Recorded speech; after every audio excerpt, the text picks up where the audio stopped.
Magandang umaga po mga kapuso. Ngayong umaga ay nandito po tayo pala sa tabing dagat mga kapuso, mga kaidol. At ating alamin mga kapuso ang mga islang dumating galing sa laot. At mamaya ay ating iikutin ang buong palengke para alamin natin kung sariwang mga isda ang dumating nga. Eh huwag kayong mawala at sasamahan niyo po ako mga kaidol, mga kapuso. Ito sa aking adventure sa fishing ko. Mga kapuso, mga kaidol. At tayo ay nagbibilao sa ating pagsasalita, no? Mamaya at kita-kita tayo doon sa may palengke mga kapuso, mga kaidol. Mga kapuso, mga viewers, kakaunti pala ang mga tao din na dumadating. Maya-maya lang mga kapuso at mga kaidol. Ating alamin ang mga dumating na isda galing sa laot. At inyong matutunghayan ang mga sariwang isda na ibinibenta dito sa aming palengke. Kaya huwag kayong mawala at stay tuned mga kapuso, mga idol. Mga kapuso, mga idol. Tulad ng sinabi ko sa inyo ay sariwang-sariwa talaga ang mga isda dito. Maya-maya lang mga kapuso, mga kaidol. Tunghayan nyo pa ang mga isdang dadating galing sa laot. Mga kapuso, mga kaidol, ang isda na yan ay kung tawagin ay hito.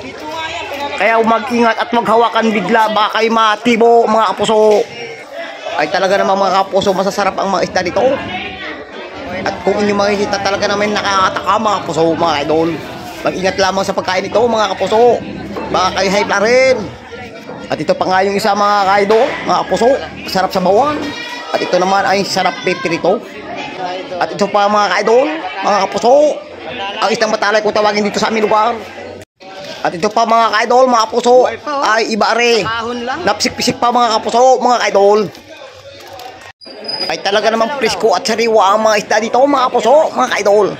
Kaya kung mamimili kayo ay dito na kayo pumunta at talaga namang hindi kayo magsisisi sa mga isdang mga sariwa at talaga namang masustansya mga kapuso. At maya-maya lang mga kapuso may dumating na isda galing sa laot. At kung tawagin ito mga kapuso ay salingga. Ay talaga namang sariwa at kakaiba ito mga kaidol. Kaya napabili ako at ginawa kong pangulam sa pananghalian. At talaga namang tulo pawis ko ay mga kamidol mga puso.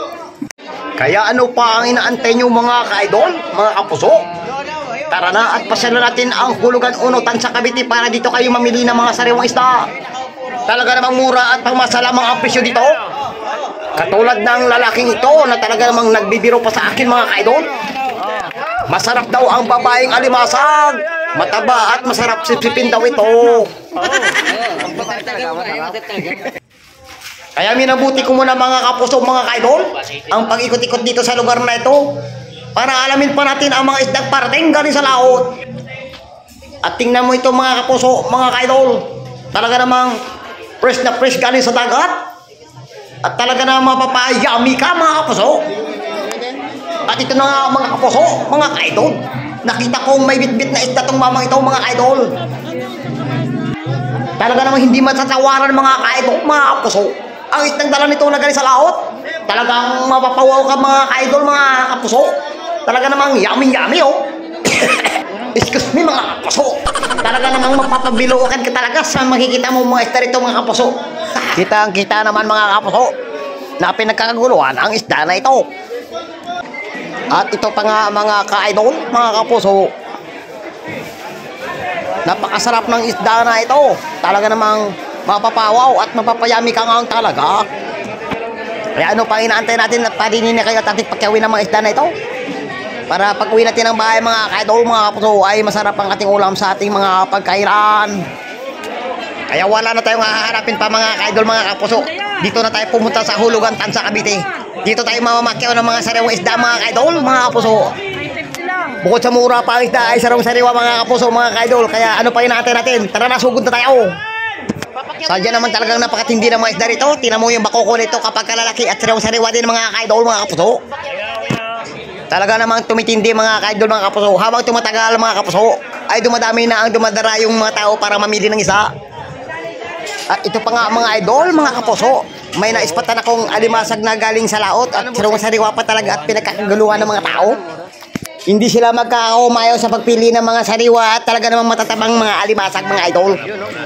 Kaya ano pa inaantay nyo? Parinin na at sumugod na kayo at para kayo makapamili ng mga sariwang isda dito. Kaya ano pa ang inaantay nyo mga kapuso? Tayo na at dumayo at mamili ng isda dito. At yun na nga mga kapuso, tayo galing na doon sa may palengke, sa may fish terminal. At ating inalam nga mga idol, mga kapuso, ang mga isdang naroon at talagang magsariwa-sariwa at kita-kita nyo naman mga ka-idol, mga kapuso. Talaga naman pinagkaguluhan ng mga isda roon at sadya naman talagang sariwa-sariwa mga ka-idol, mga kapuso.